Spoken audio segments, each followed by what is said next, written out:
జీ5 ఉండగా మీ favourite TV shows ని మీరు అస్సలు మిస్ అవ్వలేరు. Complete free.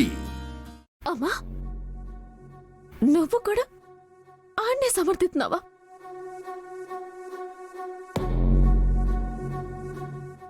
నేనాడి మీద కేసెడితే మన మధ్య ఉన్న సంబంధం తెగిపోతుందంటున్నావా? బా బా బా బా బా బా బా బా బా బా బా. అమ్మా, ఎంత మాట అన్నావమ్మా! నా కన్నాళ్ళెవరో తెలిసినా కూడా అంతన్నీ వదులుకొని మీతో బతుకుతున్నందుకు వెనకిచ్చే ఇలువిదా? విలువేంటే ఇలువ? నువ్వు మాకు ఇలుగెత్తనవేంటి? మేము నీకు ఇవ్వడానికే. అసలు ఇంకొక క్షణం ఈ ఇంట్లో నువ్వు ఉండడానికి వీల్లేదు. పోవే బయటికే. నోర్మోయ్, నువ్వెవడివిరా చిట్టమ్మని బయటికి పొమ్మని చెప్పడానికి? నువ్వు జైలుకు పోతే ఆ బిడ్డ ఉసూరుమంటాడన్న ఒకే ఒక్క కారణంతో ఆగాన్రా.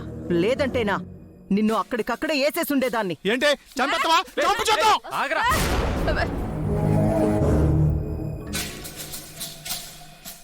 చిట్టమ్మ కేసు పెడతానంటే అక్క భర్తవి కదా అని ఒక్క క్షణం ఆలోచించాను. కానీ ఏ క్షణం అయితే చిట్టమ్మని ఇంట్లో నుంచి బయటికి పొమ్మన్నావో ఆ క్షణమే నీ మీదున్న చిన్న అభిమానం కూడా పోయిందిరా. నువ్వు వయసులో నాకన్నా పెద్దోడు అని వదిలేస్తున్నాను గాని లేదంటే నీ చంపలు వాయించుండేవాణ్ణి. చెప్పొచ్చాడండి పెద్ద నీతులు. నువ్వు కూడా పని పట లేకుండా నా సెల్లులు సంపాదన మీద తిని బతుకుతున్నావు కదా. నోర్మోయ్,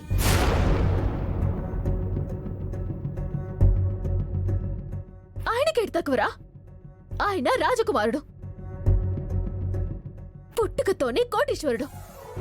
నేను కావాలనుకొని నాతో వచ్చి ఎలా అష్ట కష్టాలు పడ్డారే తప్ప ఏనాడు నా మీద ఆధారపడి బతకలేదురా. మాట్లాడనవసరం. నువ్వు నా మీద కేసు పెట్టను అంటే నువ్వు ఇంట్లో ఉంటావు. లేదంటే ఇప్పుడే నేను మెడబెట్టి బయటికి గెంటేస్తాను. ఏది గెంట్రా? గెంటు గెంట్రా. బా బా బా బా బా బా బా బా బా బా. ఏటమ్మా, ఈడి మీద కేసెడితే నేను మీ అందరినీ వదులుకోవాల్సి వస్తుందా?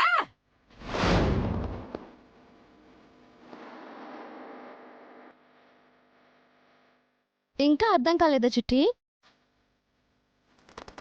తల్లి కొడుకులిద్దరూ ఒకటైపోయారు.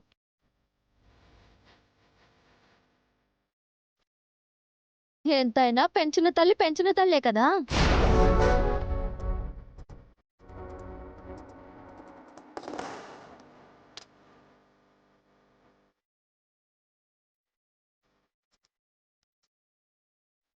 జీ5 యాప్ డౌన్లోడ్ చేసి అన్ని ఎపిసోడ్స్ పూర్తి ఉచితంగా చూడండి.